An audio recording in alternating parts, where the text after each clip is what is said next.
ప్రభుత్వం కౌలు రైతుల్ని ఆదుకోవాలని రబీ సీజన్లో నష్టం వాటిల్లిన రైతులకు అండగా ప్రభుత్వం సహాయం అందించాలని కౌలు రైతులు కోరుతున్నారు. ఏలూరు జిల్లా వ్యాప్తంగా 2,65,000 హెక్టార్లలో రబీ సీజన్లో సాగు చేసినట్టు వ్యవసాయ శాఖ అధికారులు తెలిపారు. అయితే ఈ సీజన్లో పంటలు ఆశించినంత దిగుబడి రాలేదని, పెట్టుబడులు ఎక్కువయ్యాయని కౌలు రైతు నరసింహులు తెలిపారు. అంతేకాకుండా రసాయన ఎరువుల ధరలు పెరుగుతున్న నేపథ్యంలో ఎకరాకు 40,000 నుండి 50,000 వరకు పెట్టుబడి అవుతున్నాయని తెలిపారు. పెట్టిన పెట్టుబడి రాకపోవడంతో తీవ్ర నష్టం రైతులకు జరిగిందని కౌలు రైతులు వాపోతున్నారు. రైతులు వ్యవసాయం లీజుకు తీసుకుని పంటలు సాగు చేస్తామని వేలాది రూపాయలు పెట్టుబడి పెట్టి సాగు చేసిన పంటలు దిగుబడి సక్రమంగా రావడం లేదని, దీనివల్ల అపారమైన నష్టం వాటిల్లుతోందని రైతులు ఆవేదన వ్యక్తం చేస్తున్నారు.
అమ్మ మీ పేరు?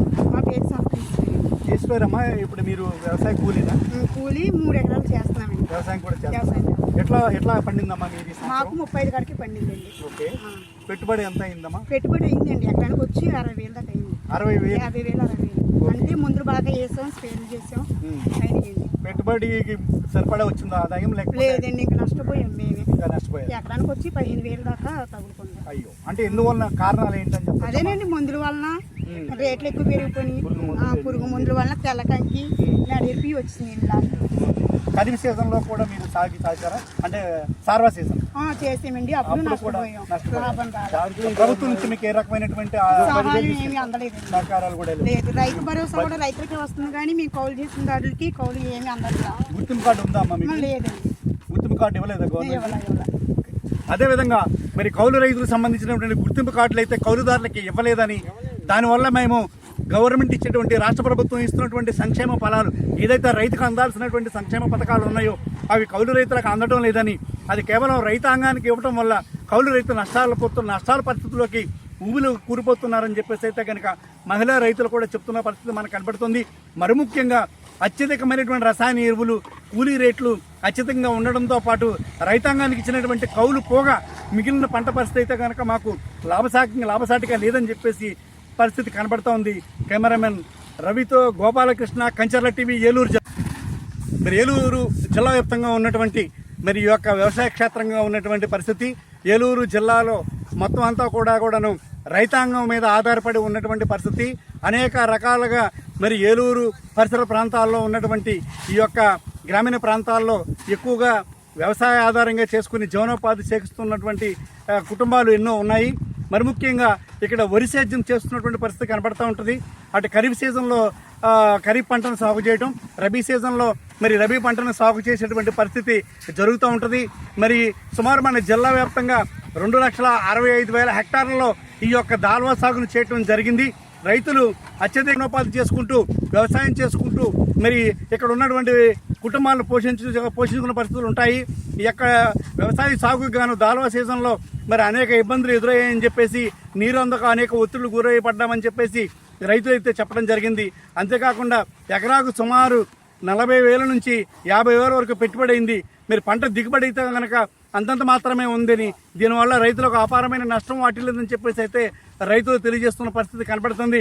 ప్రభుత్వం మరి గిట్టుబాటు ధర కల్పించడంతో పాటు మరి నష్టపోయినటువంటి రైతాంగాన్ని ఆదుకోవాల్సిన పరిస్థితి అంతానే ఉందని చెప్పేసి అయితే కనుక అనేక మంది రైతులు కోరుతున్న పరిస్థితి. మరి ఏలూరు నగరంలో ఉన్నటువంటి అనేక గ్రామీణ ప్రాంతాల్లో అన్ని నియోజకవర్గాల్లో ఎక్కువగా దాల్వా సాగు చేసినటువంటి సందర్భాలు ఉన్నాయి.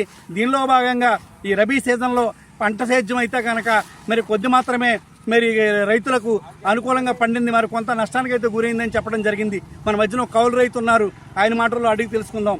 నర్సు, మీ పేరేంటండి? సువార్ నర్సులు గారు, మీరు ఎన్ని ఎకరాలు వ్యవసాయం చేశారు? 6 ఎకరాలు. 6 ఎకరాలు చేశారు. కౌలు రైతు అండి మీరు? కౌలు రైతు అండి. ఎలా పండింది అటు చూడాలి, ఎలా పండిందండి? మాకు 35-36 లక్ష అయ్యింది. 30 ఎకరాలు చూస్తే పెట్టుబడి 50,000 అవుతుంది. మాకు గిట్టుబడి ఉంటుందా?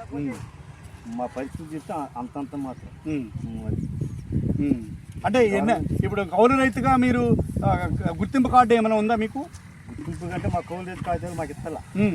వాళ్ళ అకౌంట్లో వాళ్ళకే పడుతున్నాయి డబ్బులు, కానీ మాకు ఇస్తలా. రైతులకు పడుతున్నాయి భూమి కలదు.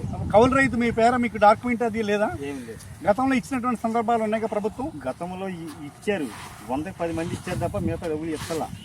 నీకు ఎందుకు ఇవ్వాలి మా భూములు అంటున్నారు. అది కాకుండా ఇప్పుడు ఎకరానికి అంత పెట్టుబడి అవడానికి గల కారణాలు ఏంటండి? కారణాలు అంటే ఇప్పుడు వాతావరణం బాగోక, సకాల వర్షాల వల్ల ఎదుగుదల వల్ల రైతులు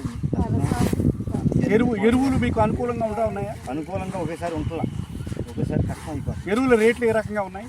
2,500, 2,000, 1,800, 3,000 దాకా ఉంటుంది. అంటే అత్యధిక రేట్లు ఉండటం వల్ల మీరు పెట్టుబడి ఎక్కువ అవుతుంది అంటారా? ఎకరానికి 50,000. అది పరిస్థితి. మరి రసాయన ఎరువులు అయితే కనుక రైతుకు అందుబాటు లేని పరిస్థితుల్లో ఉన్నాయని చెప్పేసి రైతులు తెలియజేస్తూ ఉన్నారు. కేవలం రసాయన ఎరువులు ఏది కొనాలన్నా సరే 2,000 నుంచి పైబడి కొనాల్సిన పరిస్థితి అయితే ఉందని చెప్పేసి అయితే రైతులు వాపోతున్నారు. అదీ కాకుండా పెట్టుబడి ఎక్కువ అవడంతో పంట దిగుబడి తక్కువ అవడంతో మేమైతే కనుక నష్టాల్లో ఉన్నామని చెప్పేసి చెప్తున్న పరిస్థితి కనబడుతుంది. గతంలో ఖరీఫ్లో చేసినటువంటి అప్పులు తీరక రబీలో చేసిన అప్పులు మళ్ళీ ఎక్కువయ్యి మరింత అప్పులు ఊబిలో కూరుకుపోతున్న పరిస్థితులు అయితే కనబడుతున్నాయని కౌలు రైతాంగం అయితే కనుక ఆవేదన వ్యక్తం చేస్తున్న పరిస్థితి కనబడుతుంది. ప్రభుత్వం అయితే కనుక మరి కౌలు రైతులను ఆదుకోవాలని, గిట్టుబాటు ధర కల్పించాలని, కౌలు రైతులకు ఇచ్చేటువంటి పాస్ పుస్తకాలు, కౌలు రైతులకు ఇచ్చేటువంటి గుర్తింపు కార్డులను కౌలుదారులకే చెందాలని చెప్పేసి అయితే కోరుతున్న పరిస్థితి మనకు కనబడుతూ ఉంది.